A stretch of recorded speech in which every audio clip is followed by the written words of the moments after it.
Thanks very much for this very nice introduction. It's probably a little bit too much.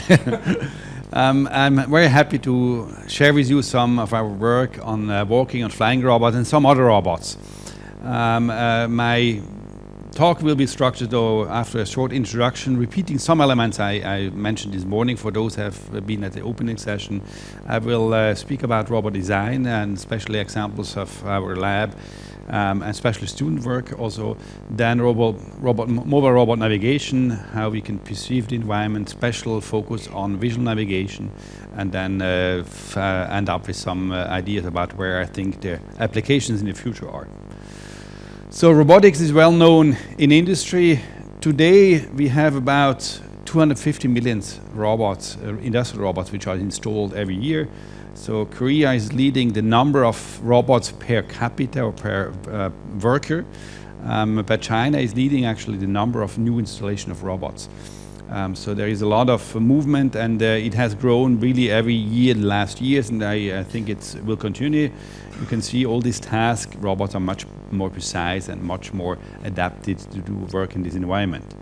Now the next generation of robotics, I think, is robots which are not in the factory anymore, but which are in our daily environment, or probably are still in the factory but interacting and directly working with humans together. Often people call this as service and personal robots, and this is where we are doing our research.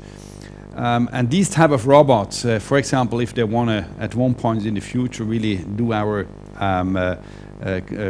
clothes and fold towels, for example, they have to deal with a lot of uncertainties and partial information we have in our daily environment. They have to see and feel and interact with the environment in a very direct manner.